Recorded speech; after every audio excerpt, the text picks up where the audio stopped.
شيئا سواه أمتي كفوا ملامي سيد طه إمامي وهو بي وهو ربوي وفنائي ودوائي إنني أنسي وروي سيدي طه إمامي وهو نسكي وهو حجي وصلاتي وصيامي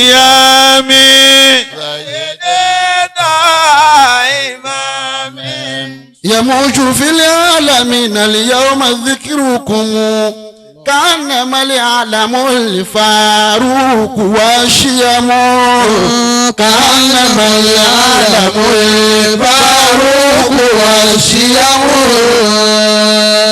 يموج في العالمين اليوم ذكركم كأنما العالم الفاروق والشيم يا أيها الوالد الفاروق ما سكتت يوم لسانك في الدنيا ولا القيام يوم لسانك في الدنيا ولا الكلم يا أيها الوالد الفاروق ما سكتت يوم لسانك في الدنيا ولا الكلم وشمس دارك يا فاروق ما أفلت ودار غيرك أفنى أمرها الظلم ودار غيرك أفنى أمرها الظلم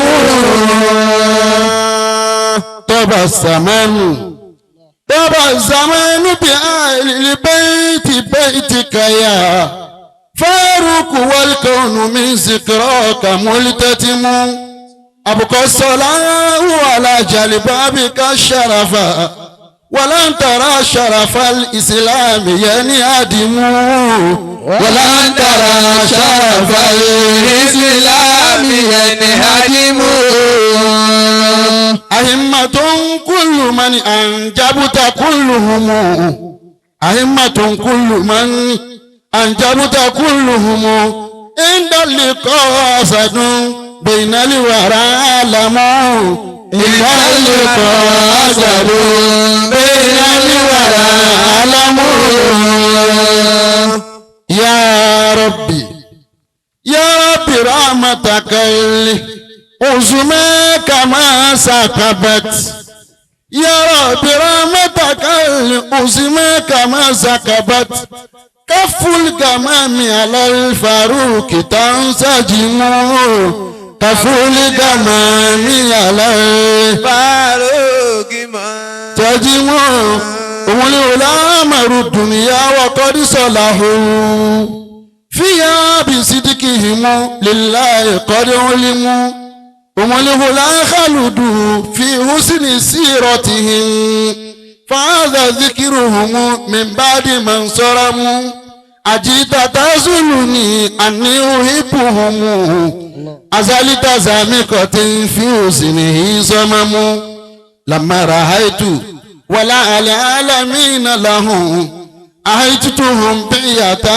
ترى لها سمم إني عزمت شرور الدار أنهم كانوا إمايا ولا من لا سينعزم كانوا إمايا ولا من لا سينعزم أكرم بنا إن كنا منتمين إلى جنبي ونكجبا كل لنا دم لا تسيبا ملحا لم تلقوا ملاي بغيرنا لا يتيب الدار والهمم قومي بحب رسول الله قد خلقوا صلى الله عليه قومي لحب رسول الله قد خلقوا وذاك عيشهم والداب والشيم وذاك عيشهم والداب والشيم.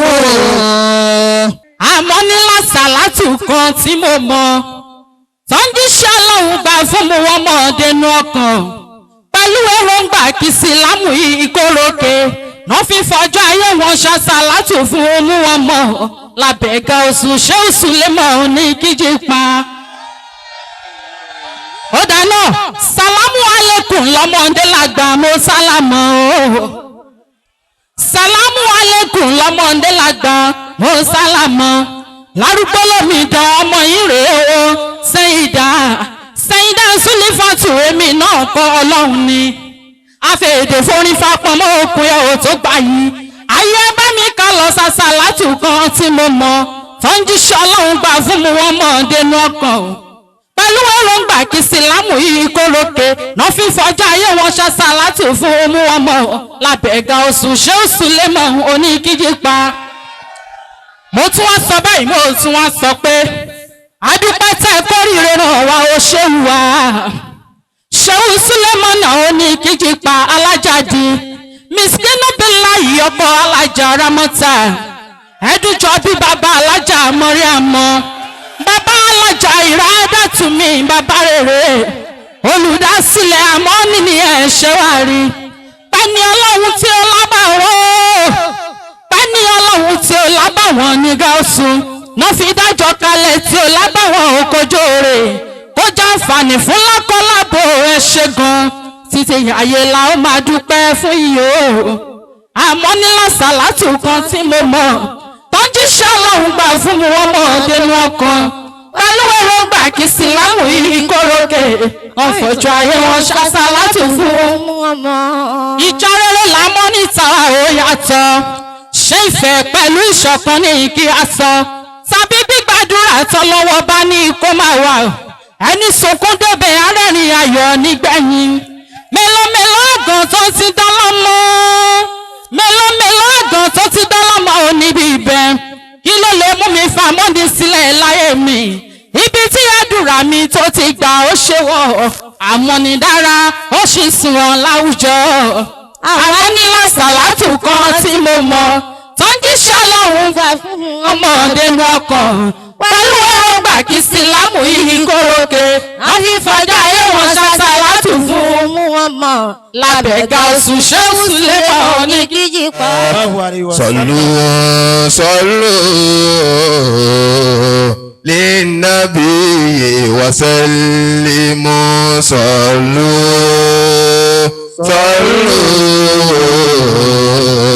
linnabi wa sallimu sallu linnabi wa sallimu sallu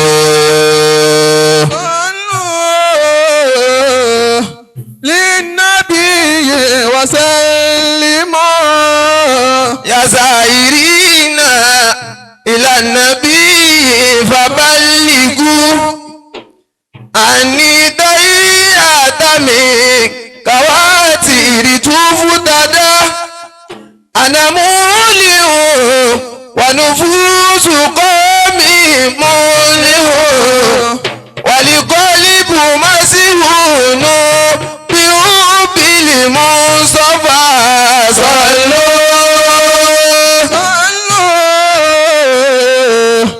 linnabi wa sallimu ali uduru bal musra'a لأسور قبر تقوى لمقتدى قد طالما كدت تشوق أحمد ما لي أنا دون أواك محمدا صلوا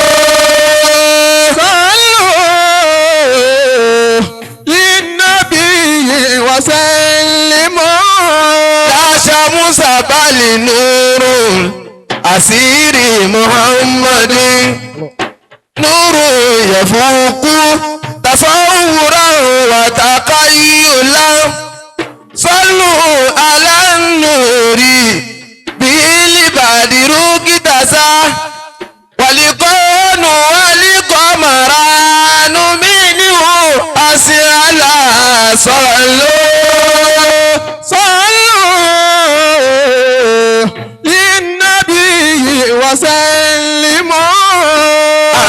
الوجود أناره بكتابه صلى عليه الله ما تصم سنة صلوا على من راوي المقامة كلها ما سأل علي قدره مقدمة ما سأل علي قدره ومقامة صلوا للنبي وسلموا قال اسمه مولاه باسمه قارنا تبجيل مسان المجتبى صلوا عليه وسلموا يا قومنا تدخلنكم نعيمنا أما صلوا للنبي وسلموا والقوس يكرهك السلام وهمنا والقوس يكرهك سلام وأمنا وأئمة الخلفاء من قلبي صفا صلوا للنبي وسلموا رماك يا رحمن أبقي دار رماك يا رحمن أبتغي دار بمحمد المرى بقاس زماننا صلوا للنبي وسلموا صلوا للنبي وسلموا صلوا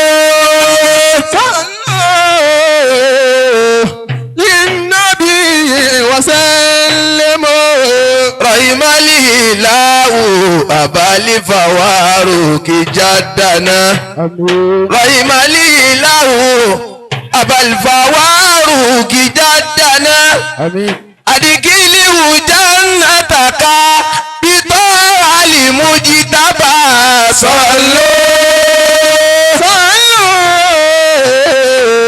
للنبي وسلموا رحم الإله أبا الفواروق جدنا رحم الإله أبا الفواروق جدنا أدخله جنتك بطاعة المجتبى صلوا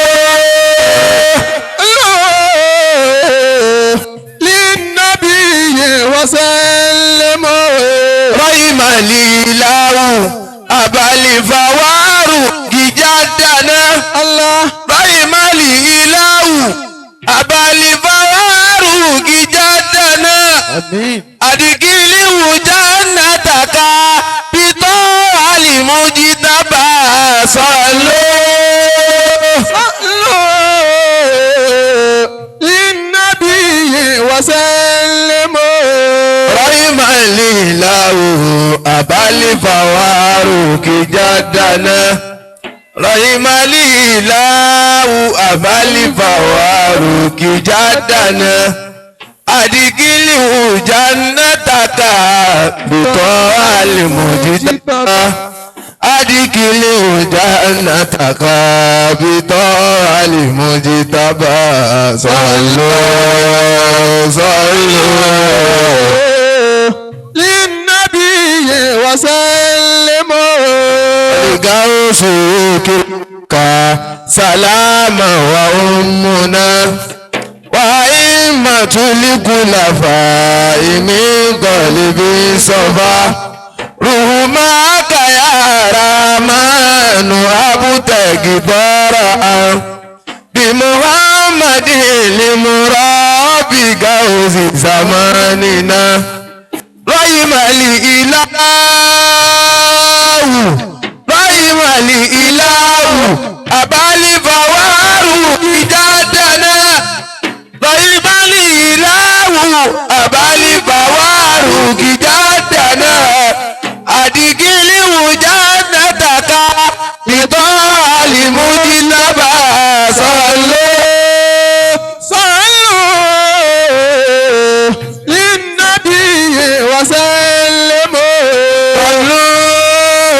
وصلوا للنبي وسلموا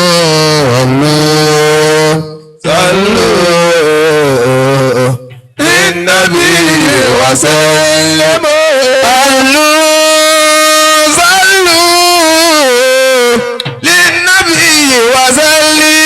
صلوا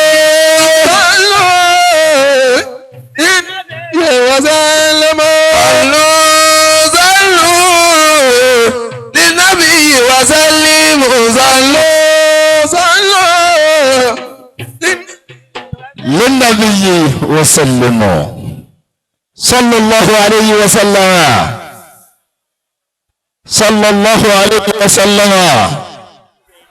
أعوذ بالله من الشيطان الرجيم. بسم الله الرحمن الرحيم. إن الله وملائكته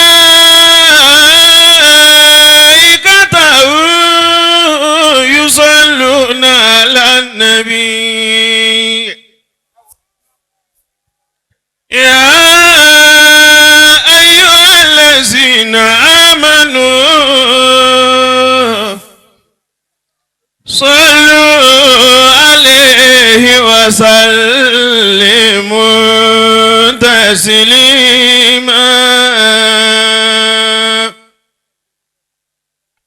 بسم الله الرحمن الرحيم. يا أيها الذين آمنوا لا تكونوا كالذين عصوا موسى فبرأه الله مما قالوا وكان عند الله وجيها. يا أيها الذين آمنوا اتقوا الله وقولوا قولا سديدا يصلح لكم أعمالكم ويغفر لكم ذنوبكم ومن يطع الله ورسوله فقد فاز فوزا عظيما. إنا أردنا الأمانة على السماوات والأرض والجبال فأبين أن يحملنها وأشفقن منها فحملها الإنسان إنه كان ظلوما جهولا. ليعذب المنافقين والمنافقات والمشركين والمشركات ويتوب الله على المؤمنين والمؤمنات وكان الله غفورا رحيما. وإن يريدوا أن يخدعوك فإن حسبك الله هو الذي أيدك بنصره وبالمؤمنين وألف بين قلوبهم لا أمننا ما في الأرض جميعا ما ألفت بين قلوبهم ولكن الله ألف بينهم إنه عزيز حكيم. يا أيها النبي حسبك الله ومن تابعك من المؤمنين إنه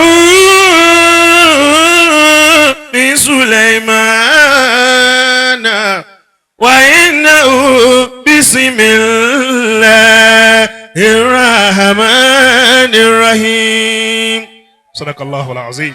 شهدت إذا أدعو باسمك سيدي محمد عبد الله إذني وسندي أعقدت حسني بالأمين ميسر توسلوا بالمحبوب الأيقن بناصر وقلت يا غير أنام محمد وآلي وأصحابي وأنصاري أحمد وفي نسيمي ثم الوصفة إلى لا صباح مساء كل يوم دليل على صائب بالورد مدينة فاسي على صائب الفيد مسمى ياسي على سلورد علي تماسي على خادم الفيد علي بسيسي وصائب سرنا صديق مسكيننا علي آدمنا وساك دليلنا على وبهم طويلنا آيات جمالنا إلهي بالخير مسمى سليمان على وبهم طويلنا آيات جمالنا إلهي بالخير مسمى سليمان ألا لا إله إلا الله لا إله إلا الله لا إله إلا الله لا إله إلا الله لا إله إلا الله لا إله إلا الله لا إله إلا الله لا إله إلا الله لا إله إلا الله لا إله إلا الله لا إله إلا الله لا إله إلا الله سيدنا رسول الله عليه السلام الله اللهم صل على سيدنا محمد الفاتح وكلك ولا آتم لما سبقني سنو لك بالحق والهادي لا صراطك المستقيم وعلى سبحان ربك رب العزة أما يصفون والحمد لله رب العالمين آمين أتمنى إلى أخي مولانا الدكتور الآلة المسكين بالله بالله من الشيطان الرجيم بسم الله الرحمن الرحيم اللهم صل على سيدنا محمد الفاتح لما أغلق والآتي بالما سبق النادر الحق بالحق والعادي إلى صراطك المستقيم وعلى آله أكا قدره ومقدار العظيم آمين. هدية مني إليك يا رسول الله صلى الله عليه وسلم. أكي الله أكبر. أي النبي ومحمد صلى الله عليه وسلم. عليكم يا الله أتانوي كوبا شيخ أحمد تيجاني رضي الله تعالى عنه. مولانا شيخ الحاج إبراهيم النياز إياس رضي الله تعالى عنه. شيخ أبو بكر الصديق المسكين بالله صاحب الإدراك رضي الله تعالى عنه. كوبا بابا صاحب ولاية الكبرى فضيلة الشيخ آدم عبد الله العلوري تغمد الله برحمته آمين. وبابا مرؤوم مفتي الكبير فضيلة الشيخ كمال الدين الأدب رحمة الله عليه. اللهم ولا gbogbo àwọn bàbá tí a dárúkọ tá a tọrọ fún tí wọ́n ti lọ síwájú ọlọ́run bàbá wa ọba ìlú Ìlọrin àti gbogbo agbègbè rẹ̀. ká bẹ̀rẹ̀ kan sí. ká tún bẹ̀rẹ̀ kan sí. ọlọ́run bá fún wa ní gúngún ẹ̀mí àti àlàáfíà ara. Àmín. àti ìdùnnú gbogbo ìgbà. Àmín. àti gbogbo àwọn tí ń jẹ́ olóyè bàbá lápapọ̀. Àmín. gbogbo àwọn bàbá wa haima látọ̀dọ̀ bàbá wa àgbà. bàbá wa imam àgbà fadilatul imam asheikh dr imam bashir. Damallahu yatahu. alfilani. ọlọ́run mọ́sá jẹ́ kẹ́mi àbógun o. Àmín. bàbá muhammad malawi bàbá mamale ọlọ́run jẹ́ àni wọn pẹ́. Àmín. imam gambari ni. Àmín. ajana si ni rọ́bà náà ni ọlọ́run mọ́sá jẹ́ àrùn wọlé àwọn ẹni ọlọ́run ọlọ́run ẹ̀fọ́. Àmín. ó gba àwọn balógun ọlọ́run mọ́sá jẹ́ àrùn wọn pẹ́. ọlọ́run nabi wa muhammad. Sallallahu alayhi wa sallam. gbogbo tí ń jẹ́ amaniyun lápapọ̀ àná ọlọ́run ló kó àjọ ọlọ́mọ fìbí náà tó wá ká. Àmín. àbárkọ́lá àmàni ọlọ́run hajj alátìpàdé ọlọ́run kó gbàdúrà gbogbo yín o. Àmín. ọlọ́run nabi wa muhammad. Sallallahu alayhi wa sallam. àwọn sèkà usman ọlọ́mọdé àti ilé ìdásímà. Àmín. àbárkọ́lá àmàni ọlọ́run. gbogbo àwọn tó ṣe kalimat tarhib àfọwọ́ tó ṣe madiwu ọlọ́run kára albarka. Àmín. albarkọ́lá àmàni ọlọ́run wọlé àmúlànà ṣe alhaj ibrahim niyas. Iyas radiyallahu ta'ala. jama'alakum lóbìnrin salamullahi alaykum wa rahmatulahi wa barakatuhu. Wa alaykum assalam wa rahmatullahi wa barakatuh. wa qul alhamdulillahi wa salamun ala ibadihi alladhina istafa. Allahu khayrun amma yushrikun. وكل حمد لله وسلام على عباده الذين اصطفى الله خير عما يشركون ربنا أوصيني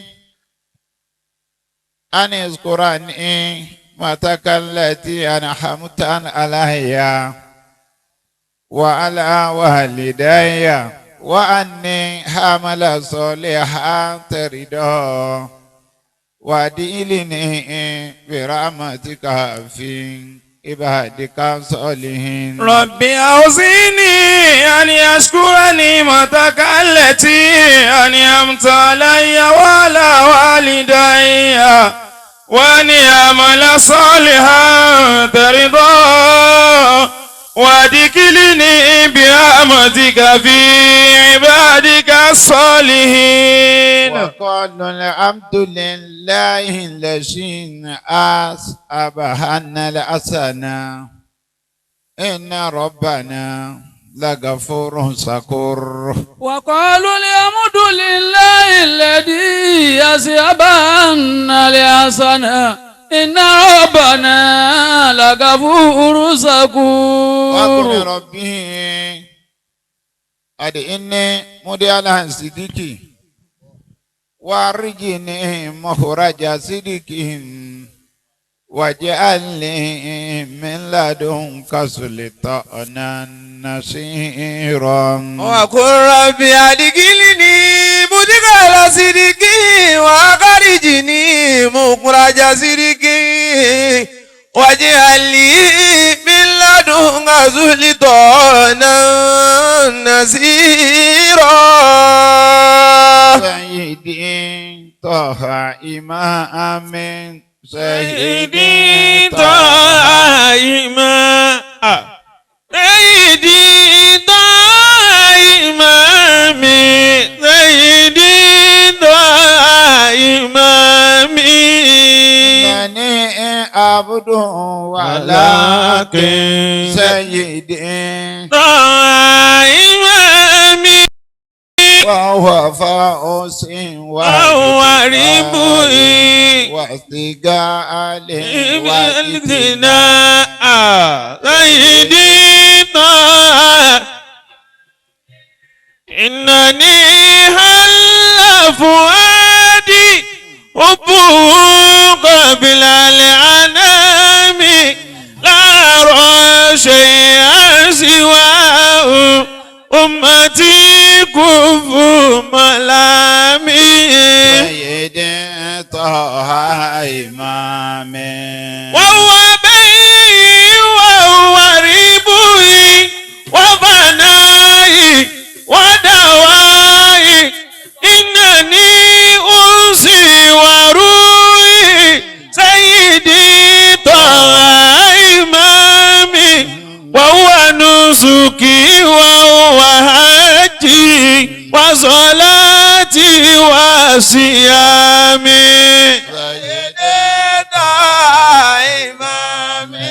سنتي وهو فرودي كلها طاعة إمامي يا حبيب الله خير الخلق كنزي واغتنامي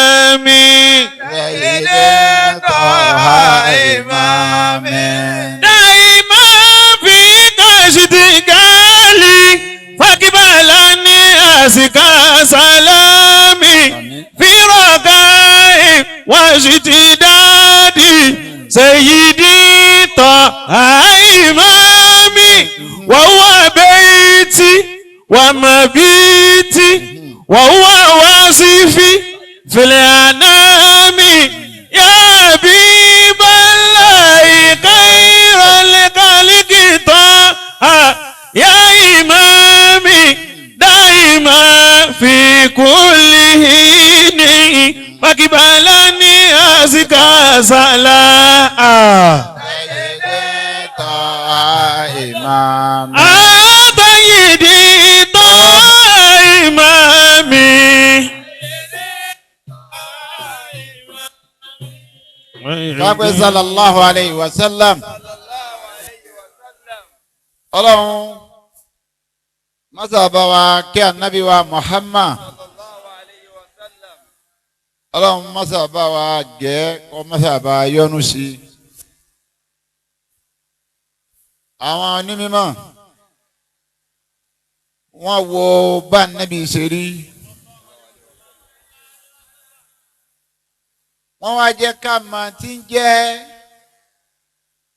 makana nabi àti mansila rẹ̀ lọ́dọ̀ ọlọ́run inú gbogbo tí ọlọ́run ọba dá àti ntọ́dá tá a mọ̀ àti ìtọ́dá tó láàmà tó ní wáyà lukumala tá a lámú. àwọn gbogbo tí ń jẹ́ ànábì ọlọ́run pátá 124,000 ni wọ́n. 313 nù wọn ń jòjìṣẹ́ ọlọ́run yọ àwọn hululẹ̀ asimi mina rusuli àwọn márùn nínú wọn Nuhu jẹ́ kan nù wọn Ibrahim jẹ́ kan nù wọn Musa jẹ́ kan nù wọn Isa jẹ́ kan nù wọn anna Muhammad sallallahu alayhi wa sallam àmọ́ anabi wa Muhammad nìkan lọ́lọ́run ọba lọ́sọ̀ yìí pé inna Allaha wa malaikatahu yusalluna ala nabi ya ayyuhalladhina amanu sallu alayhi wa sallimu. anabi wa Muhammad sallallahu alayhi wa sallam. òun nìkan náà lọ́lọ́run ọba ń sọ yìí pé wa innaka lala khuluqin azim. fún ẹni tó bá mọ orí rò tó sì mòye wò yóò wò yí pé àwọn ipò méjèèjì ìròyìn méjèèjì bí ká fún yẹn ní award tọ́lọ́ ń fa Ànábì Muhammad á wàá wò pé kí ló bí. wọ́n ní wọ́n pín ọ̀rọ̀ yẹn ọlọ́run ọba níta ń pè ní hujub ọ̀rọ̀ yẹn ń bẹ níta ń pè ní náfìlà ń bẹ èyí à ń pè ní mustahabu ń bẹ gbogbo mẹ́tẹ̀ẹ̀ta yìí la wà máa bó ṣe wíwo sí níta bá pè lọ́rọ̀ yẹn bọ́ ọ bá ṣe ọgbà ládàá bó ṣe ó jìyà èyí tá a bá pè ní súnà tó o bá ṣe ọgbà ládàá bó ṣe kò sí akátẹ́nì kó fi jọ ń bẹ̀ ká tó wá pé mustahab bọ́bá wo tí ń jẹ́ àwọn ọ̀rọ̀ yẹn ọlọ́run ọba tí a bá wo alukur'an inú ọ̀rọ̀ ọlọ́run ọba ní inú kíkí wà inú ọ̀rọ̀ ọlọ́run ọba ní àwẹ̀ wà inú ọ̀rọ̀ yẹn ọlọ́run ọba ní sàká wà inú ọ̀rọ̀ yẹn ọlọ́run ọba ní hajj wà nítorí tí ọba ti wo gbólóhùn tọ́lọ́run ọba fi sọ ìgbà tọ́lọ́run ọba tó fẹ́ sọ̀rọ̀ ọ̀run ó ní ìgbà tó fẹ́ sọ̀rọ̀ àwẹ̀ ó ní ya ayyuhal ladina amanu kutiba alaykumus siyamu kama kutiba alal lazina min qablikum la'allakum tattaqun. kẹ́límà kùtìbà ọ̀rọ̀ yẹn ni. kutiba alaykumus kò sí siyamu. jẹ́ kùtìbà fòrídọ̀.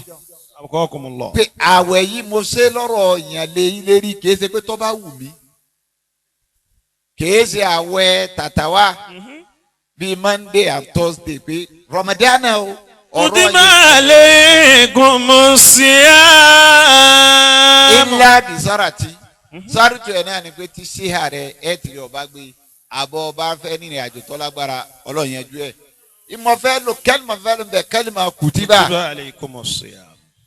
ọ̀rọ̀ yẹn ní jẹ́ bẹ́ẹ̀ ni tó bá wọnú run kẹ́límà tó sọ̀rọ̀ dọ̀rọ̀ yẹn ni pé akíìmù sọ̀lá. akimi salata liduluki shamsi ila gasaki leli wa qur'ana al-fajri inna qur'ana al-fajri kana mashhur. ntọ́ sọ́dọ̀rọ̀ yẹn lé wa lẹ́rìí ni yí pé akíìmù sọ̀lá. gẹ́gẹ́ bó sọ pé kùtìbà alaykum siyam ọ̀rọ̀ yẹn ní jẹ́ bọ́bá kò níbi irun bẹ́ẹ̀ ni tọ́ba débi sàká ìtọ́lọ́n fi gbé sàká wá ó ní innama sadaqat. innama sadaqatu lil fuqara'i. للفقراء والمساكين والعاملين عليها والمؤلفة قلوبهم وفي الرقاب والغارمين وفي سبيل الله وابن السبيل فريضة من الله والله عليم حكيم. Ọlọ́run ló dìdí sọ pé faridatan minallahi. ọ̀rọ̀ yẹn ni sàká jẹ́ tó o bá lówó lọ́wọ́ bó o bá kò níbi sàká tó o bá débi hajj ìtọ́sọ dọ̀rọ̀ yẹn nígbà tọ́rọ̀ wọn bá ń sọ yìí pé. inna awwala bayti wudi'a linnasi lallazi bi Bakkata mubarakan wa hudan lil alamin. فيه آيات بينات مقام إبراهيم ومن دخله كان آمنا ولله على الناس حج البيت لمن استطاع إليه سبيلا ولله على الناس حج البيت على الناس حج البيت لمن استطاع دل على على الفرد دل على الفرد كي أروي لاجي جه كلمة ولله على الناس حج البيت. ọ̀rọ̀ yẹn yìí tó bá ti gbọ́ yé lọ́dọ̀ àwọn oníkéwu tí wọ́n ń pe walillahi ala nnasi hijjul bayti. jumlatun al-fardiyya ọ̀rọ̀ yẹn ní ń já sí bọ́ bá wo sígà tọ́lọ́ fi mú gbogbo alẹ́ kọ̀ọ̀kan pé kùtìbà alaykum siyam akimu salat faridatan níbi sàká walillahi bó ṣe mú sígà lọ́rọ̀ yẹn ni bẹ́ẹ̀ náà lọ́wọ́ á ṣe àṣàlátù fún ànábì ṣiṣẹ́ lọ́rọ̀ yẹn kìí ṣe pé tó bá wù mí kìí ṣe pé tó bá wù ọ́ tó o bá ṣe ó jìyà ní ọ̀rọ̀ yẹn ni yí pé yá ayọ̀ àmànán. sallu alayhi wa sallimu taslim. ẹgbẹ́ sallu alayhi. sallu alayhi wa sallimu taslima. kẹ́nìmọ̀ sallu alayhi ọ̀rọ̀ yẹn ni hamuru ni àṣẹ ni látọ̀dọ̀ ọlọ́run pé ká ṣe àṣàlátù fún anabi Muhammad àwọn èèyàn máa wò yí pé ó ṣe sọ àṣàlátù anabi di dandan fún wa anabi ṣe wà ní masila ipò tó ga tó yìí nì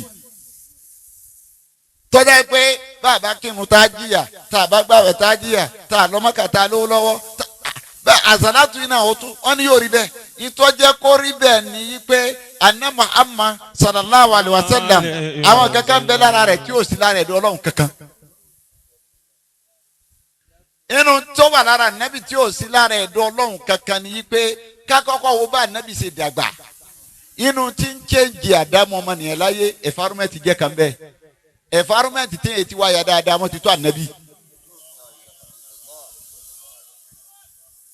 environment àwọn tí ẹ̀mí wọn lé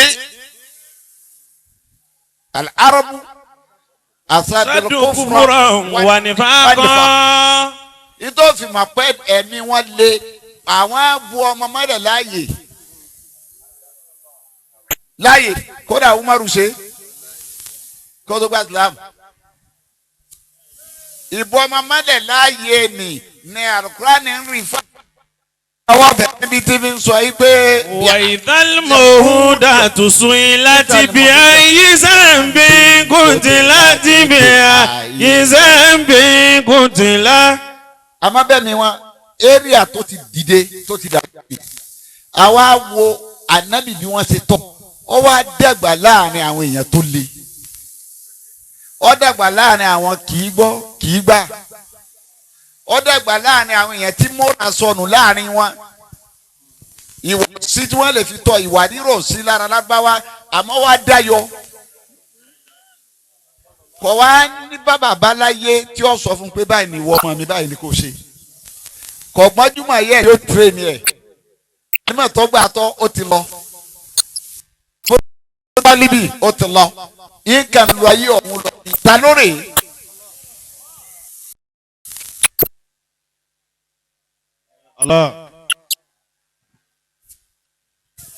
ìdàgbàtà níbi dìgbà ni ní ti ń jẹ́ mímọ́ ọba àtàsí ọlọ́run ni ọlẹ́tọ̀ sí kí n kí ọ kí ní kí àwọn èèyàn kí wọ́n bá mi kí ọ ọlọ́run wa máa ń tóun fi rọ ànábì wa lẹ̀ ẹ̀kejì tó amọ́lọ́run sọ pé wàá iná kàlálà olùkọ́ràsì ìwọ ló fi níwà tí ọrẹ wà jù ẹni tá a pọ́nlé láàrin ẹ̀dọ́ ọlọ́run tí ò sẹ́ni ó tó tọ́lọ́ náà dẹ́jọ́ yé wa pé kò sẹ́ni tó tó bẹ́ẹ̀ bá ti wá lẹ́ ń fẹ́ mi tẹ́ ẹ̀ bá ti fẹ́ èmi tẹ́ ń fẹ́ òun gan ẹ̀ lè rí mi torí pure ni lọ́lọ́run sọ pé kò lè nkùn tó tó tuhibuna Allah fattabi'uni yuhbibkumullahu wa yaghfir lakum dhunubakum wallahu ghafurur rahim. gbogbo ọlọ́tọ́lọ́ wá sí fún ànábì àti bí ọlọ́run ṣe máa ń tijú ẹ̀ ẹnìkan tọ́lọ́run tijú lànàbí ọlọ́run tijú ànábì gan ìtijú ọlọ́run kọ́ fẹ́ tijú ànábì mo sọ lọ́pọ̀lọpọ̀ wá sí ní ọ̀fà tó bá wọ alukur'an látòkèdélẹ̀ gbogbo ànábì ọlọ́run yòókù ó yí sí fọlọ́run alákọ̀ọ́mọ́ lẹ́yìn ni ya Musa ya Dáúdù yóò ó kọ́ ni inú àwọn èdè lọ́dọ̀ àwọn àfa kéyìn ó sì pé kí wọ́n sọ pé ya Walad ọmọ kan bẹ̀ ń àpọ́nlé ò sí ń bẹ̀ bí ẹni tá a fún lọ́wọ́ àmọ́ tó bá fẹ́ pẹ́ ànábì Muhammad sallallahu alayhi wa sallam ọlọ́run fún ànábì lọ́wọ́ ni. ya ayyuhar rasul. ar-rasul mo pè é o. ya ayyuhan nabiyyu. ànábì mo pè é. hasbukallahu wa man tabaka minal mu'minina ya ayyuhal muzammilu wa ya ayyuhal mudaffiru. ọlọ́run máa dà á pè ní torí pé ẹni tí ọlọ́run fún lọ́wọ́ ni. bọ́lọ̀ ń ṣe wá pọ́n létò yìí ànábì ọ̀sọ́ ìpìlẹ̀ nù. ó wá sọ gbólóhùn méjì kan nígbà fẹ́ júwe ara ẹ̀ fún wa ó ní àná. ó ní bí a ṣe rí mo dún wájú yìí ànàdá wa tún náà bí Ibrahim ó lóun ní àdúrà tí baba ńlá àwọn tọrọ ànábì Ibrahim. داود أبي إبراهيم وبشارة عيسى عليه السلام بشارة عيسى. òun làdúrà tí baba ńlá àwọn tọrọ ń jọ kínní bisara òun sì ní ìtọ́ka Isa anabi Isa tọ̀tọ̀rọ̀. مبشرا برسول يأتي من بعده اسمه أحمد. Ọwọ́ ajẹ́ka ọwọ́ méjèèjì tí anabi wa sọ ní Al-Qur'ani wa sọ̀pọ̀tì ẹ̀ ọ sọ̀pọ̀tì tànàbí Ibrahima ọ sọ̀pọ̀tì ti Isa tànàbí Ibrahima ò rí bẹ́ẹ̀ ní Suratul Baqara. فإبراهيم القواعد من البيت وإسماعيل ربنا تقبل منا إنك أنت. Ó ti dé bẹ́ẹ̀. ربنا وبعثنا ربنا واجعلنا مسلمين لك ومن ذريتنا مسلمة لك وارنا مناسكنا وتب علينا إنك أنت التواب الرحيم. ربنا وابعث فيهم رسولا منهم يتلو عليهم آياتك ويعلمهم الكتاب والحكمة ويزكيهم إنك أنت العزيز الحكيم. دعوة أبي إبراهيم. ربنا وابعث فيهم رسولا منهم يتلو عليهم آياتك ويعلمهم الكتاب والحكمة ويزكيهم كأنت العزيز الحكيم. èyí ń lọ jẹ́rìí gbólóhùn yìí pé ana. دعوة أبي إبراهيم. wọ́n wá fẹ́ kú bisara Isa. وبشارة bisaratu Isa alayhi salam òun ni gbólóhùn tí wọ́n ń sọ yìí pé. وإذ قال عيسى ابن مريم يا بني إسرائيل إني رسول الله مصدقا لما بين يدي من التوراة ومبشرا برسول يأتي من بعد اسمه أحمد. فلما جاءوا بالبينات قالوا هذا سحر مبين. مبشرا رسول مبشرا يعني pé وبشارة عيسى عليهما السلام. látara wa nábì èyí tó wá jọ̀gá àwa rẹ̀ jù tó kọ́ńdọ̀ lójú tọ́lọ̀ ń fi wá sọ ọ́ dọ̀rọ̀ yẹn lé wa lérí pé a ní gbọ́dọ̀ sàṣàlátù fún un. Ọlọ́run fúnra ara rẹ̀ ló mọ bá nábì ṣe tó sallallahu alaihi wasallam kò sẹ́dá tó lè mọ bá nábì ṣe tó lẹ́yìn Ọlọ́run. gbogbo àwọn ẹni wájú tí wọ́n lọ iná ọkùnrin ọ̀làfà tí wọ́n wọlé Ọlọ́run ẹnìkan ò rí léwọ̀ lẹ́yìn ànábì. Àsàlátù ṣe ìfẹ́ ànábì Muhammad látòkè délẹ̀ òun náà ni wọ́n fi wọlé Ọlọ́run bó ṣe wá tó nínú Ọlọ́run àti nínú agbára tọ́lọ́run fún un. kẹ́lìmọ̀ kan bẹ́ẹ̀ náà Al-Qur'an tá ànábì wa fi yẹpẹrẹ ara ẹ̀. tọ́gbẹ́ ni tí ọba nílàkàyè tí ọba sì gbọ́ ànábì yé yóò ròyìn pé kò jẹ́ nǹkankan. èèyàn bí wa kí ni nǹkan lára ẹ̀ ó ní anabasarum. قل إنما أنا بشر مثلكم يوحى إلي. innama anabasarum mislukum yuha ilayya. lọ́dọ̀ àwọn àfa gbólóhùn yẹn gbólóhùn bíi tẹríba parí sí ni. ẹni tá a kó gbogbo ayé àtọ̀run lé lọ́wọ́ tó wá ní anabasarum mislukum. أنا بشر مثلكم èèyàn bí yín náà ni mí. يوحى إلي. ìyàtọ̀ sẹ́yìn náà opportunity tí mo kàn ní ni pé yuha ilayya إلي. wọ́n ń gba ọ̀nà kan bá mi sọ̀rọ̀. that means ó sọ̀kalẹ̀ fọlọ́hún ó sọ̀kalẹ̀ fún ọba tó dáa ó wá jẹ́ kó lè gbé ọ̀dọ̀ àwọn ẹ̀dọ́ Ọlọ́run ní rọ̀rùn kò bá má yìí sì fún wa láti gbé pẹ̀lú wa. inú tọ́lá tó wá sí fún ẹnẹ́ Muhammad sallallahu alayhi wa sallam òun wá ní pé àánú ànábì wa dùn góńgó ló fi jáde pé téèyàn bá fẹ́ darí nǹkan láyé àfikọ́ padà sọ́dọ̀ Nabi Muhammad níbi àánú wọn náà Nabi Muhammad àyà kan bẹ nínú Al-Qur'an tó ní anabiyu. أولى بالمؤمنين من أنفسهم وأزواجه أمهاتهم. wọ́n ní ọlọ́run ní anabi Muhammad sallallahu alayhi wa sallam àwòlá. بالمؤمنين من أنفسهم. àti pé bá a ṣe fálù tó àtẹ̀mí wa àti dúkìá wa àti gbogbo tá a ní kò fálù tó anabi Muhammad. sallallahu alayhi wa sallam.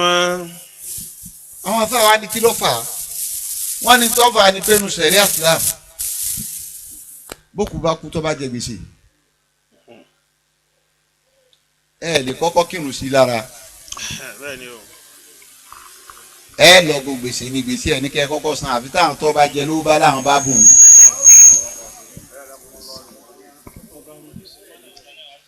ọwọ́ adi sa àsùpànẹ́ Muhammad. sallallahu alayhi wa sallam. ó bá fún òun yóò kírun ta ló jẹ gbèsè ọba ló jẹ gbèsè wọn ò sì rọ́nà tí wọ́n gbà san gbèsè kò ní lè kírun sí lára kọ́mọ́lù sẹ̀ríà àìkírun sẹ́ni ní lára kò ní jẹ́ àlùbáríkà Nabi Muhammad ibi àánú ànábì wa dé ànábì ní gbogbo òkú tó bá ti wá kú tó jẹ gbèsè ẹ sí gbèsè ẹ sí mi lọ́rùn. tó lè bá a rọ ní tìtorí kóhun ó lè kírun sí wọn lára kí wọ́n lè rí àlùbáríkà àwọn jẹ gbèsè gómìnàjọmọ́ná ẹ sí gbèsè rẹ̀ ń ẹ sí sóhun lọ́rùn. àánú tí ànábì ní fún humma ọ̀lànà wa o ló fi jáde pé ànábì la lè kọ́ sẹ́ni gbogbo tá a bá gbé dání tá a fi ní fèlì gbogbo tí máa ń jẹ́ duat tó o bá fẹ́ pèpè sójú ọ̀nà ọlọ́run kódà bọ́ ọ bá pèpè sójú ọ̀nà ọlọ́run tó yá pé àyè kan lọ́lọ́run fi ọ́ sí tó o fi ń pèpè ó lè jẹ́ gọ́fúnà ó lè jẹ́ president ó lè jẹ́ mínísítà ẹni tó wọ́ jẹ́ ní fìdí tó o bá wà ọ gbọ́dọ̀ láàánú.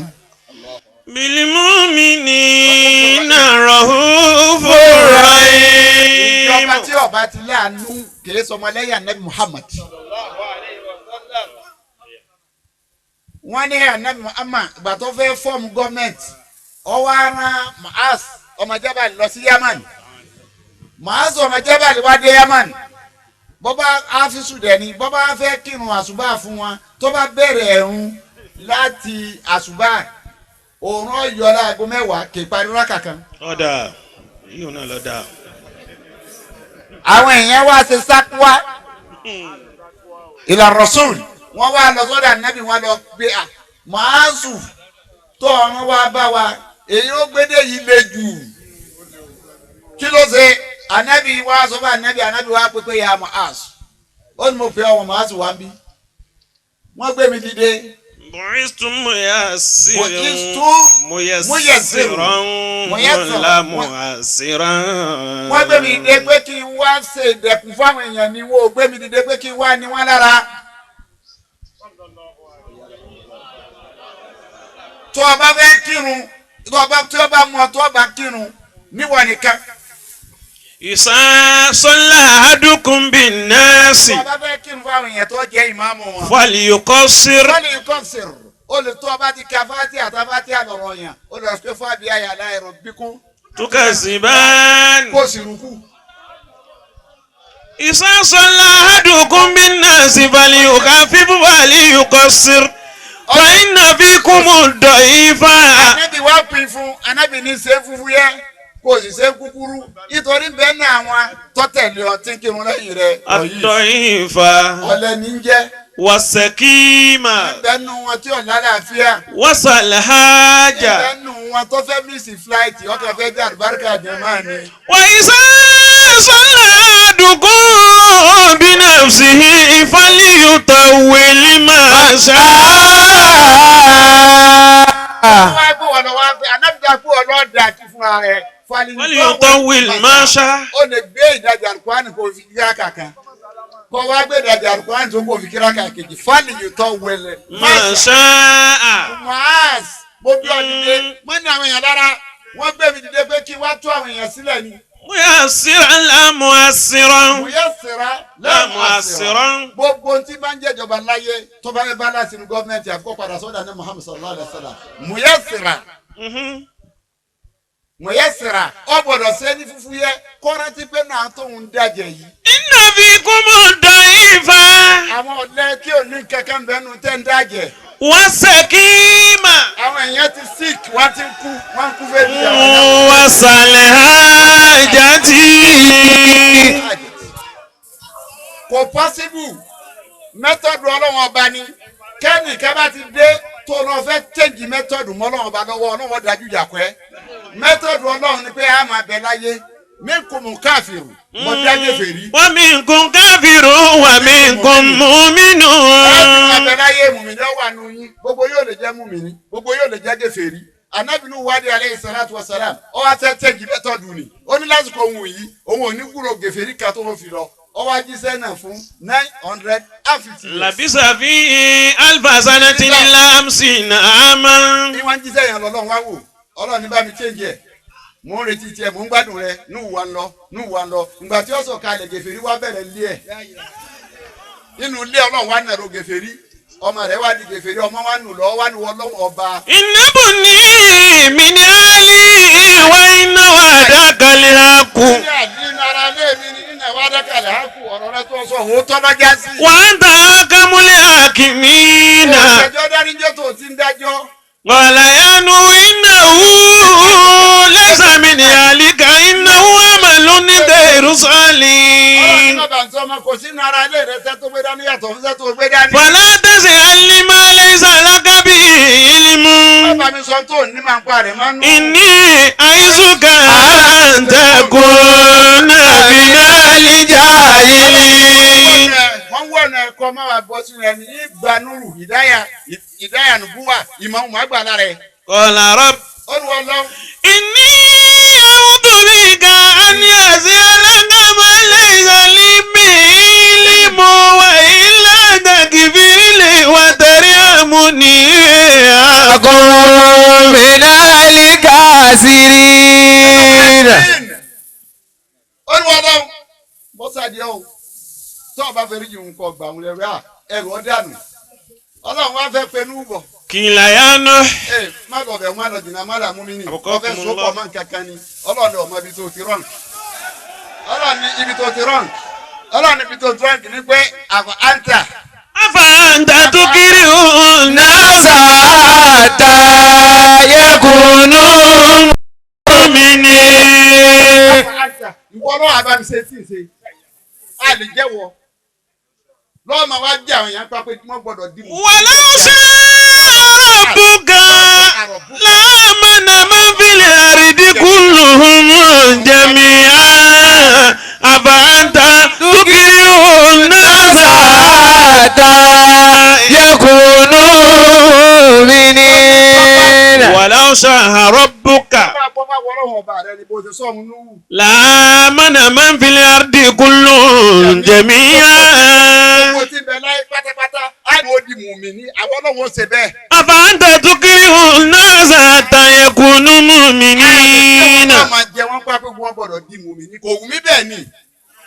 mẹ́tọ́dù ní tí ọba ti mú lọ́wọ́ wá pè bí ká dìde ní ìsìnkú ní gbogbo ayé pátápátá wọ́n gbọ́dọ̀ jẹ́ mùsùlùmí àgbọ̀ àfẹ́ gbúrò kírísítẹ́nì kan lérí rẹ̀ wọ́n mọ́ ó fèd kò lè rí bẹ́ẹ̀ mẹ́tọ́dù ọlọ́wọ́ bá ní gbogbo àwa tá a jẹ́ mùsùlùmí tá a pín nípa gbogbo súfì gbogbo yẹn gbọ́dọ̀ jẹ́ súfì àfẹ́ gbọ́ àlìsúnà kan mọ́ kò lè rí bẹ́ẹ̀ gbogbo yẹn gbọ́dọ̀ dá àlìsúnà àfẹ́ gbọ́ súfì mọ́ kò lè rí bẹ́ẹ̀ àfà àǹtà. تكره الناس حتى يكونوا مؤمنين. ولو شاء ربك لآمن من في الأرض كلهم جميعا أفأنت تكره الناس حتى يكونوا مؤمنين. فيكم الضعيف. ọlọ́run ní ọgbà máa sọ máa jẹ́ báyìí problem ẹ torí pé ọfẹ practice Islam ọfẹ parí alukurani ìbẹnu wọn dọ if ọlẹbẹnu wọn kí ni problem ẹ̀yin ìjọba kí ni problem yín látòkè délẹ̀ kí ni problem yín dọ if. Inna fikum da'ifa. Àwọn tí bọ́ọ̀lù ń bẹ ní Nàìjíríà tí wọ́n lágbára rárá ẹ̀ ti ń lò bí ẹgbẹ́ lọ́lọ́run ẹ̀dá wà. Àdìgbò yàn yín bẹ́ẹ̀ ni. Wasakima. Ẹnu wọn tí ò lálàáfíà Ọlọ́run ti practice kó ń lọ bá alálàáfíà. Ó wá gbé láti ẹni tó jó lórí wa pé yín sọ fún ọ yìí pé èyí lálàáfíà ń gbà kan. Ó ń bọ̀ ya Ọlọ́run mo tún wá fẹ́ fi hàn yí pé èmi nìyẹn fún lálàáfíà. Nígbà bá àná kan pọ̀ fẹ́ kú mo ní kò yè. Kullukum marid. Kullukum marid. Illa man shafaitu. Wọ́n lálàáfíà àwọn èèyàn lálàáfíà àlàáfíà health ara ní dààmú àwọn ẹ̀dá àlàáfíà òsì ipe wọn ò ní má wọ́n ti lè jẹ́ gọ́ọ̀mẹ̀ntì kan máa destroy àwọn èèyàn Ọlọ́run ẹ̀ destroy yàn ànábì ẹ̀ destroy yàn Islam ẹ̀ destroy yàn. Inna fikum da'ifa wasakima wasali hajati. Wasali hajati kò sẹ́ni tí ò ní bùkátà kò sẹ́ni tí ti ń fẹ́ kò sẹ́ni tí ò níbi tí ń lọ kò sẹ́ni tí ní àjẹ́ndà kò sẹ́ni tí ò ní tó fẹ́ dà ẹ̀fọ́ náà lè fún ẹjẹ wọn dá tí wọ́n fẹ́ dà ẹ̀tún wọn lẹ̀ ẹ̀fọ́ èèyàn ẹ̀yọ àwọn èèyàn kúnnú gbèkùn ẹ̀yọ wọn kúnnú gbèkùn ànábì ẹ̀dáyé jẹ kì í dáyé ṣe ànábì gọ́ọ̀mẹ̀ntì tiẹ̀ tó bá fẹ́ fọ́ọ̀mù tó bá gbé nǹkan kalẹ̀ báyìí á ní gbogbo yẹn tẹ́sítì ẹ̀ right èyí tó bá kú lòun ó mu ó sì lè má rí mu.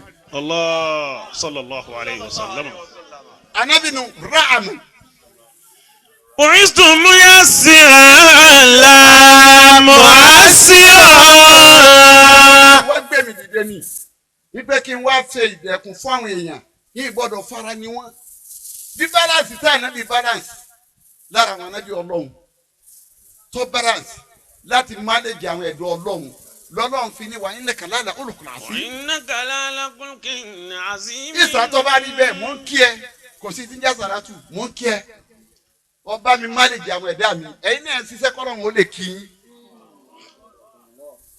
ẹ̀ ṣiṣẹ́ bẹ́ẹ̀ kọ́lọ́run ó kí yín ó lè sẹ́kù àfikọ́ dáàsì wàá ná wàá fáwọn ẹ̀dọ́ Ọlọ́run nìkan wàá tọ́nà alẹ́ fún wa ló fi lè sẹ́kù. Kí kó pamẹ́ tẹ̀ kó pamẹ́ òun kò bí ẹsẹ̀ kù o.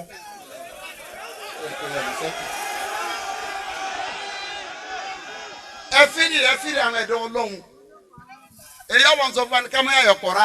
Àmì ẹ̀tú àwọn ẹ̀dọ́ Ọlọ́run ẹ̀tú wọn sílẹ̀ nínú gbèkùn. Èyí gbọ́dọ̀ máa ké. Kíkí ẹ̀dọ́ Ọlọ́run lérí ilé Ọlọ́run ọba kí wọ́n máa ké. Kárọ̀ máa ní àwọn ẹ̀dọ́ Ọlọ́run. Àárọ̀ Ọlọ́run náà ni ara ti ní.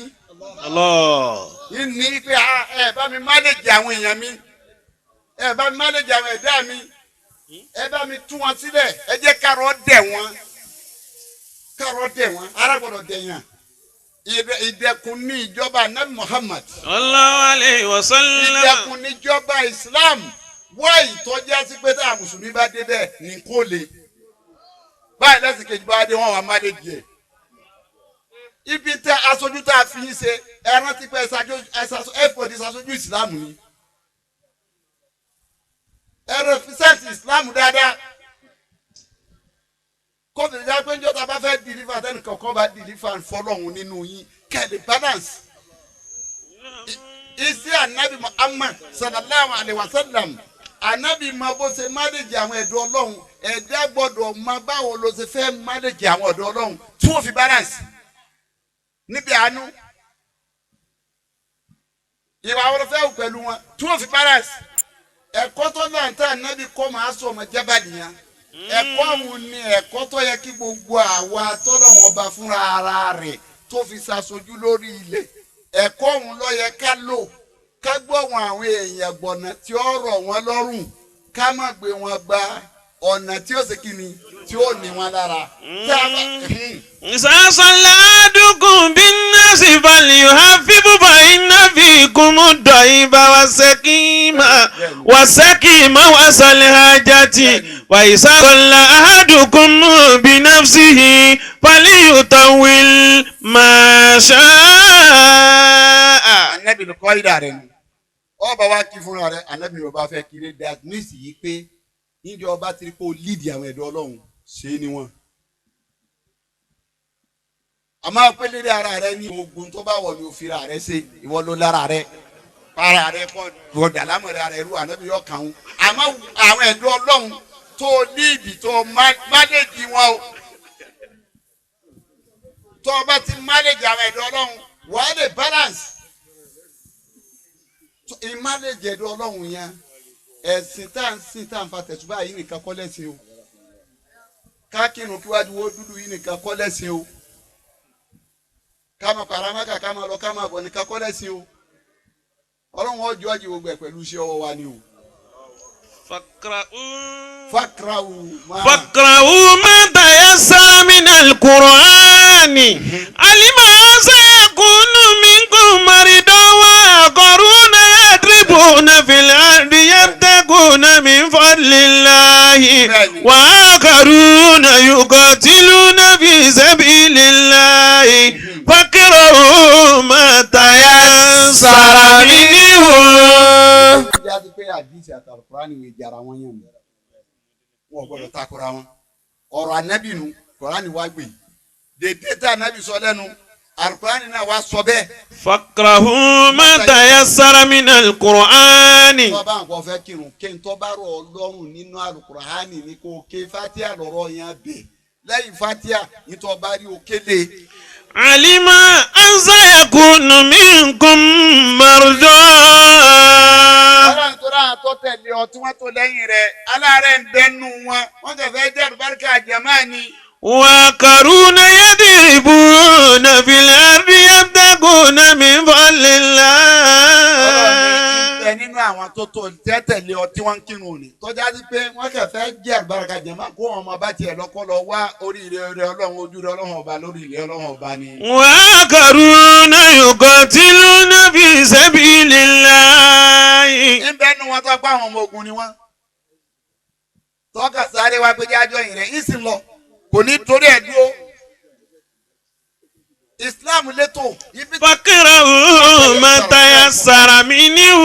bọ́bá wo ẹ̀sìn Islam látòkè délẹ̀ tí fi ń jẹ́ dínú rama wà dínú afu ẹ̀sìn forgiveness ni ẹ̀sìn tí kẹ̀yàn ni ẹ̀sìn tí rọ̀yàn lọ́rùn ni kí ni wọ́n bá débi kọ́sírù lọ́ba fẹ́ rìnrìn àjò kírun méjì kí ni Islam bá débẹ̀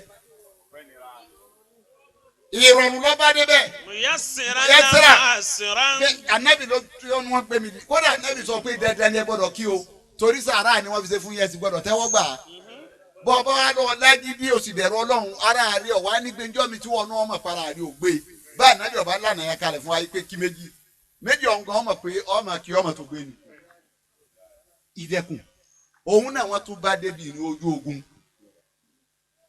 ẹ̀ ń jagun lọ́wọ́ àfẹ́kẹ́mi yóò wéṣì kọ́ wa lọ́ọ́ ka ìlànà ẹ̀rìn wọ́n pa ọ́ ẹyọ kan ni o kíkọ́ tara kọrísọ́ náà. يريد الله بكم اليسر ولا يريد بكم العسر. ìlànà yìí dáná bíbí lẹ̀ fún wa níbi àánú ìlànà wo ni a lè fi ṣe ìtìjẹ́ government ní kẹ́fì lè balance àánú gbọ́dọ̀ wà àánú agbọ́dọ̀ láàánú àwọn ẹ̀dá ọlọ́run lójú ẹ̀dá ọ̀gbọ́dọ̀ lóun fẹ́ darí ayé àmọ́ jẹ́jọba kan kọ́ máa wò pé ẹ bá sunkún dọ̀tún la mẹ́wàá kọ̀ọ̀kan mi. bọ́ ọba ti ní ọkàn tó o sì ṣe wá jákujàku ní ọba kú náà ní sunkún ẹ̀. àwa náà sọ fún ọ pé kọ̀ọ̀kan wa náà. so dasmeti pé gbogbo nǹkan pátápátá ó ti pé sára nabi Muhammad sallallahu alayhi wa sallam ibi kana lakum fi rasulillah.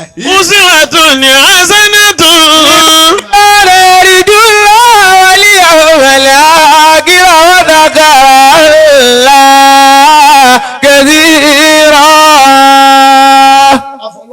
Ọlọ́run bí Ọlọ́run. Àbíánú Ọlọ́run àbíbẹ́lọ́run. Má ṣe yí láti máa fẹ́ ní kọ̀ọ̀kan wa. Má ṣe eléyìí láti máa fẹ́ ní kọ̀ọ̀kan wa. Ìlú Kwara ẹ̀rọ kẹfà balẹ̀ bàbá àdìmọ́sá àdúrà rú. Wọ́n ní ẹbí ara balẹ̀. Ọlọ́mọdé Kwara rú. Ọlọ́mọdé Kwara rú. Ọlọ́mọba Kwara jẹ́. Ọlọ́mọba Kwara jẹ́. Àwọn tí ń ṣe ọlọ́mọba wọn jẹ́. Àwọn tí ń ṣe ọlọ́mọba wọn jẹ́. Gọ́vnà Ọlọ́run Samanẹ́. Gọ́vnà Ọlọ́run Samanẹ́ rẹ̀. Ọba Adótì. Ọlọ́mọba Adótì. Senate leader. Senate leader. Dr. Abubakar Bukola Saraki. sẹ́ńtà Abubakar Bukola Saraki. Mọ́sá bá wa dó tì. ọlọ́run bá dúró tì. má jọ rẹ o. má jẹ́ ọ̀rẹ́. má sì jọ ṣubú. má jẹ́ oṣubú. má yẹ̀yẹ́ nìkọ̀kan wa. má yẹ̀yẹ́ rẹ̀ má yẹ̀yẹ́ nìkọ̀kan wa náà. Ànábì wa Muhammad. ọlọ́run nábì wa Muhammad. ọlọ́run ẹni ọlọ́run. ọlọ́run ẹni ọlọ́run. gbogbo àwọn àgbàlagbà. gbogbo àwọn àgbàlagbà. tọ́lọ́run fi wọ́n dìlú mú. tí ọlọ́run fi wọ́n dìlú mú. bàbá wa ń kọ̀rọ̀ ni. bàbá oníkọ̀rọ̀ ni. àwọn bẹ́ẹ̀. ọlọ́run bá dó ti gbogbo wọn. ọlọ́run bá dó ti gbogbo wọn. ọlọ́run àfa. ọlọ́run àfa. ọlọ́run ẹni ọlọ́run. ọlọ́run ẹni ọlọ́run. àfa wa Yasin. àfa Yasin. ọlọ́run sakara albarka. ọlọ́run kára àlùbáríkà. ọlọ́run àfa. ọlọ́run àfa. ọlọ́run nabi wa Muhammad. ọlọ́run nábì wa Muhammad. bàbá wa àgbà kẹ́hẹ́dé. bàbá àgbà kẹ́hẹ́dé. darí bàbá pẹ́ o. ọlọ́run jẹ́ ọdún ọpẹ́. gbogbo kíbi tó ń kálukú ti wá. gbogbo ibikíbi tó ń kálukú ti wá. ọlọ́run dá yín padà pẹ̀lẹ́pẹ̀lẹ́. ọlọ́run dá padà pẹ̀lẹ́pẹ̀lẹ́. àfọwà ìmáàmù kí ọlọ́run dá padà pẹ̀lẹ́. àfa ìmáàmù kí ọlọ́run dá padà pẹ̀lẹ́pẹ̀lẹ́. àtàwọn tẹ́jọ wá. àtàwọn tẹ́jọ wá. bárkọ́lá àwọn àfa. àlùbáríkà ọlọ́run àfa. mọ́sẹ̀lẹ̀ láti máa. mọ́sẹ̀lẹ̀ láti máa. ájíwá abẹ́rì. ájíwá abẹ́rì. ọlọ́mọsà kára ọlọ́run kára àlùbáríkà. láti tóbi ọlọ́run. látọ́bi ọlọ́run. ọlọ́àjẹkọ ọlọ́run. ọlọ́àjẹkọ ọlọ́run. ọlọ́run àfa. ọlọ́run léwakùn. mọ́díwakùn. mọ́lẹ́. mọ́yẹ̀wà. kẹwà. ọlọ́mọdé wáyà. ọlọ́mọdé wáyà. ọlọ́nàbíà Muhammad. ọlọ́nàbíà Muhammad. bàtí adamu ọlọ́mọba kẹwọn. bàtí adamu ọlọ́mọba kẹwọn. bàbá nsikiri ọlọ́mọba kẹwọn. bàbá tó kàmọ́ ndé ọlọ́mọ kẹwọn. bàbá zakari yóò tàrúgbó ọlọ́mọ kẹwọn. arúgbó ńgbàkátà ọlọ́mọ kẹwọn. bàbá ẹlẹ́dẹ̀ngbọ́ ọlọ́mọba kẹwọn. bàbá ìmọ̀ọ́sàdé olókèrè ọlọ́mọba kẹwọn. àwọn bọ́dà wa àgbà. àwọn bọ́dà wa àgbà. Abdulrahmanu Kijìpá. alájẹ Abdulrahmanu Kijìpá ọlọ́mọba kẹwọn. mama wa nílé olódò. mama nílé olódò ọlọ́mọ kẹwọn. alájà Ahide alájà Banki Òkè. alájẹ Banki Òkè ọlọmọsàbà kẹ. ọlọ́mọba kẹ. yáfíẹ. yáfíẹ. àkànbí òkè ọlọ́run bàbá àkànbí òkè ọlọ́run yáfí wọn. gbogbo àwọn òkúta ńlọrọ ọlọ́run. gbogbo àwọn òkúta ńlọrọ ọlọ́mọ kẹwọn. tóbi ọlọ́run. ọlọ́tọ́bìrì ọlọ́run. ọlọ́jẹkànrí ọlọ́run. ọlọ́run àfà. bàbá ní olóṣùn. bàbá ní olóṣùn. ọlọ́run bá kẹwọn. bàbá tájì mọ́mìnì. bàbá tájì mọ́mìnì. tájìlì àdẹ́bìnì. gbogbo àwọn àfà lórúkọ mẹ́rẹ̀ẹ̀rin lórí. bàbá bígọ́rẹ̀ ni. bàbá bígọ́rẹ̀ ni. ìkókóró ni. sọláàtì ni. gbogbo àwọn àfà. ọlọ́run bá bàbá mi mọ́sà. kúlú wà lọ́wọ́ mẹ́ta pẹ̀lú ìsìnkú ọlọ́múlẹ́rẹ̀ bá gbogbo wọn.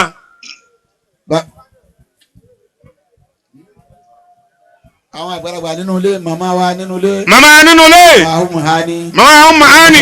ọlọ́run yá fi wọn. kúlú wà lọ́wọ́ pẹ̀lú ìsìnkú. bàbá wa kẹ́hìndé wọ́n ṣàdúrà ní ìsìn. bàbá kẹ́hìndé wọ́n ṣàdúrà ní ìsìn. wọ́n ní káfí ara balẹ̀. mọ́tò ilé lẹ́sẹ̀ mọ́. àti Osman ọlọ́ba wà pẹ̀lú wọn. bàbá àti àbúdé lọ́wọ́ pẹ̀lú wọn. bàbá ìmọ̀sẹ̀ lọ́wọ́ pẹ̀lú wọn. bàbá lókè lèrú. ọlọ́mọsàbà dúró tì wọ́n. ọlọ́mọ adúró tì wọ́n. inna atainaka salatul fatihi. subhana rabbika rabbil izzati amma yasifun.